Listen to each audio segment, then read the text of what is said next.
I am Wilfred Anagbe, and appear here as the Bishop, the Catholic Bishop of Makurdi Diocese, the capital of Benue State in Nigeria.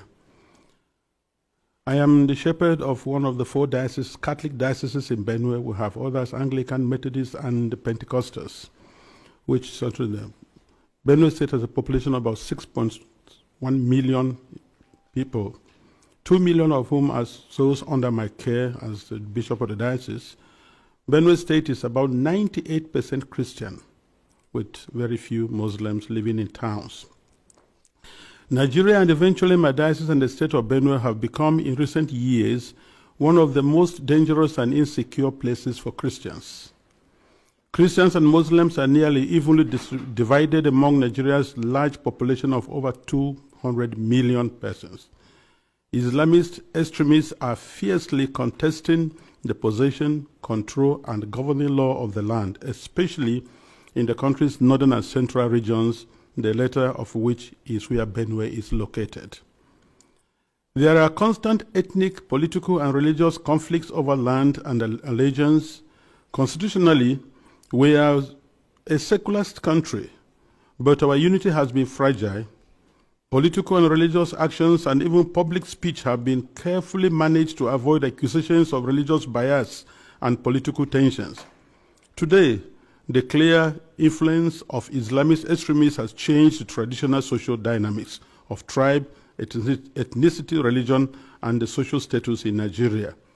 Because just recently, at the beginning of the Ramadan fast, 12 states in northern Nigeria have declared closed schools so that they attend to this. And you can imagine, which other country in the world does that? Saudi Arabia is not doing it. Afghanistan is not doing it.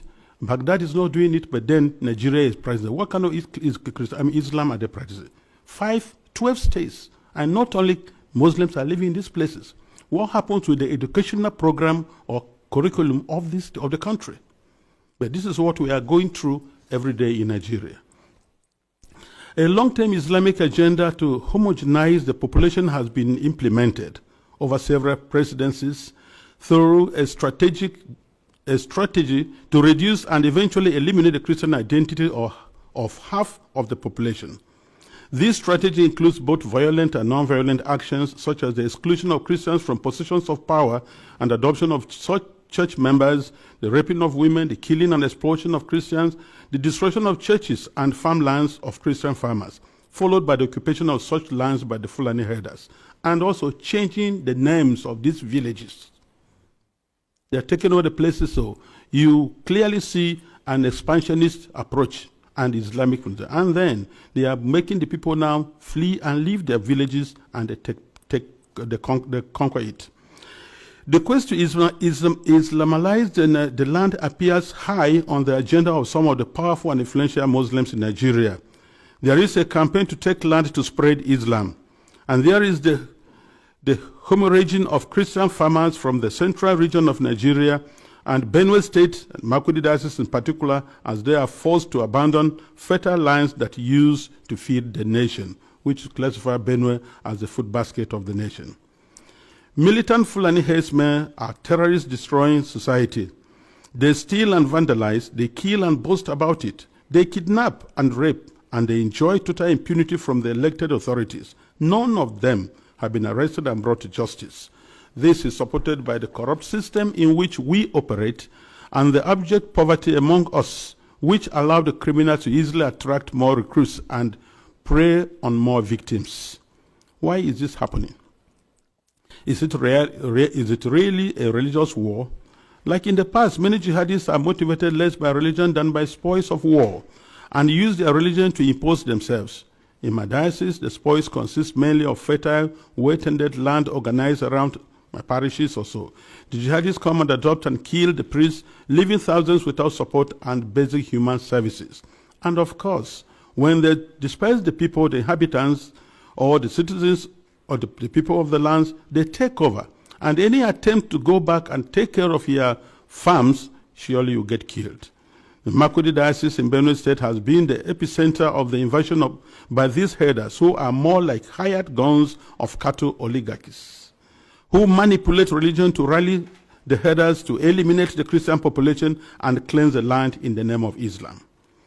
This objective is behind the relentless attacks against Benue's villages. When we call for help to the police and the army, they do not come. At the end of 2024, several villages were warned by the attackers of the upcoming violence, and the leaders called the police for defense ahead of time, but they did not come, and the Christian massacres, almost customary, took place, killing hundreds in Plateau and Benue, with the worst massacre claiming 47 people. The militant also burned down the 8 Catholic churches of St. Mary's Parish in the Diocese of Boko, which in Benue State, as well as the parish house, clinics, schools, and other houses. The militant Fulani herdsmen bear on defenseless villagers without consequences. They follow orders to conquer, kill, and occupy. They attack even those who have managed to escape into our IDP camps. Thereby, they have no place to run to. And it is unfortunate that the police system in Nigeria, orders have to come from above, and such that once there's a call, and they say they have never responded. And by the time they arrive, these people have left, and the people are now living in the pool of their blood. What I have recounted above is happening not only in Benue State. I believe our experience in Benue is symptomatic of what is happening elsewhere in large parts of Nigeria. The experience of the Nigerian Christians today can be summed up as that of a church under Islamist extermination. It is frightening to live there. Apart from the violent campaigns and attacks against Christian villages, there are now attempts by the Islamic Council of Nigeria and various Islamic groups to impose Sharia law on the Christian populations. Already, 12 states in the north of Nigeria are under this sectarian religious law, and attempts to extend the same to the south of Nigeria, which they have started. This month, governors in the north decided appropriately to close all schools and education institutions during the months of Ramadan, leaving millions of students without learning opportunity for 5 weeks. We live in fear because at any point it can be our turn to be killed, but to remain silent is to die twice. So, I have chosen to speak. I speak on behalf of the millions who are in the camps. In Benue State, in Makurdi Diocese alone, in my diocese, I have about 9 camps. 9. On the 5th of March, which was Ash Wednesday, we visited one of the camps, and many of my priests and religious went to the other camps, distributed them to begin the Ash Wednesday with our faithful who are there, because we are the voice of the voiceless. We have to talk for the defenseless. We have to talk about the weak and those who cannot talk about themselves. In one of the camps called the Mega Camp, there were over 3,000 inmates of that camp, and which was a record given to us by government. I speak on behalf of them and those children who have no husband, who have no father, and even their own voices taken away by the politicians who promised to help them, but have become the willing tools of the jihadists because they are talking politically correct statements, looking for next elections to come. I speak on behalf of those whose loved ones have been killed, but no one has even offered a word of consolation to them. I speak on behalf of the thousands of young girls who have been adopted and raped because no one, not even the media, mentions them anymore. Foremost, I speak on behalf of my flock who are unable to worship freely and unable to return to their ancestral farms and homes because that land has been ruthlessly taken from them by the armed herdsmen. And where they say they want to live in peace with the natives, if you must farm, you have to pay tax to hire the land which belongs to you. That is slavery, to say the least about it. As prosperous Nigeria is in the African continent, and I tell you, if there's outbreak of war in Nigeria, no country around us, Chad, Niger, Ghana, Guinea, Togo, no country can contain the population that will flee to these places. No country can be able to house over 5 million refugees. It's not possible because of that. And if 1 million refugees run to Chad and Niger, they'll collapse that country because there'll be no plan to take care of them. So we have to be very careful. Today, I urge you all to use every means within your mandate to start developing a strong and good relationship with Nigeria, where you know that when you speak of human dignity, You are also speaking of the same God-given right you believe is unalienable. Consider that Nigeria can be your ally, but it cannot be one where half the population is in the process of being murderously eliminated. Work with us, the churches, and other Nigerians of goodwill. We are working for a peaceful and prosperous society, and our desperate plight has been set aside U.S. policy for too long, to the cost of thousands of lives. Concretely, I request and I plead, I ask you to redesignate Nigeria as a country of particular concern. This has both a practical and diplomatic meaning to signal that you are paying attention to what happens to us and elsewhere in the world.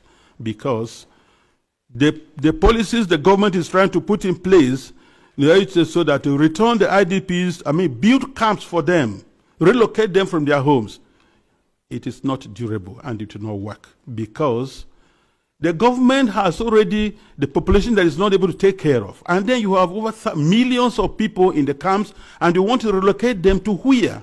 And if you do, let's take that you do.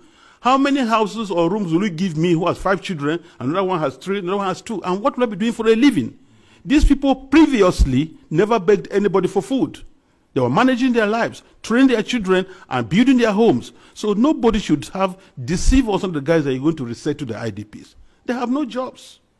So where you set them, what will be their place? And by the way, the fundamental question remains, if you resettle them to other camps or build places for them, what happens with the ancestral lands? Who takes care of them? And this is whereby I feel the government is complicit on this issue. Because these terrorists, Fulanis, displace them, kill people, and then occupy the place, and then change names, nomenclatures of these towns. For what reason?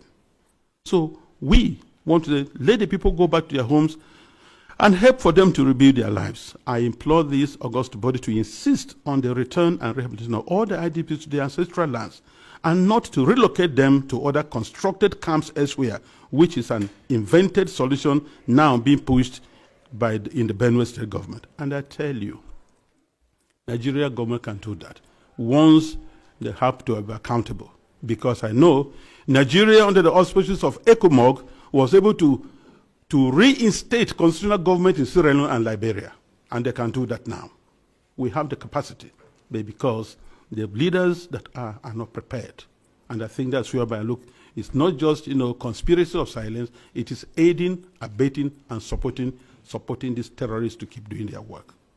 This is my plea. Thank you very much for this attention.